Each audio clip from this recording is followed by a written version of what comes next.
కొరింథీయులకు రాసిన మొదటి పత్రిక 13వ అధ్యాయం. మనుష్యుల భాషలతోనూ దేవదూతల భాషలతోనూ నేను మాట్లాడినను ప్రేమ లేనివాడనైతే మ్రోగెడు కంచును గణగణలాడు తాళమునయ్యుందును.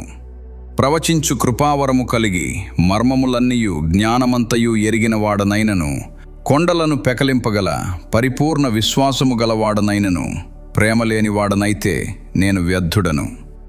బీదల పోషణ కొరకు నా ఆస్తి అంతయు ఇచ్చినను, కాల్చబడుటకు నా శరీరమును అప్పగించినను ప్రేమ లేనివాడనైతే నాకు ప్రయోజనమేమీ లేదు.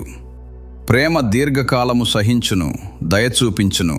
ప్రేమ మత్సరపడదు, ప్రేమ డంబముగా ప్రవర్తింపదు, అది ఉప్పొంగదు, అమర్యాదగా నడువదు, స్వప్రయోజనము విచారించుకొనదు, త్వరగా కోపపడదు, అపకారమును మనస్సులో ఉంచుకొనదు. దుర్నీతి విషయమై సంతోషపడక సత్యమునందు సంతోషించును. అన్నిటికి తాళుకొనును, అన్నిటినీ నమ్మును, అన్నిటినీ నిరీక్షించును, అన్నిటినీ ఓర్చును.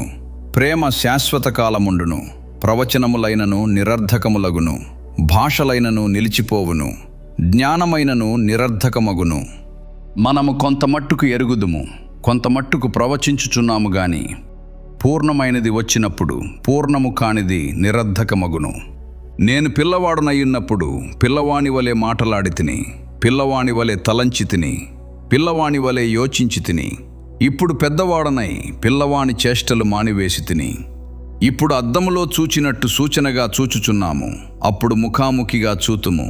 ఇప్పుడు కొంతమట్టుకే ఎరిగియున్నాను, అప్పుడు నేను పూర్తిగా ఎరుగుబడిన ప్రకారము పూర్తిగా ఎరుగుదును. కాగా విశ్వాసము, నిరీక్షణ, ప్రేమ ఈ మూడును నిలుచును. వీటిలో శ్రేష్టమైనది ప్రేమయే.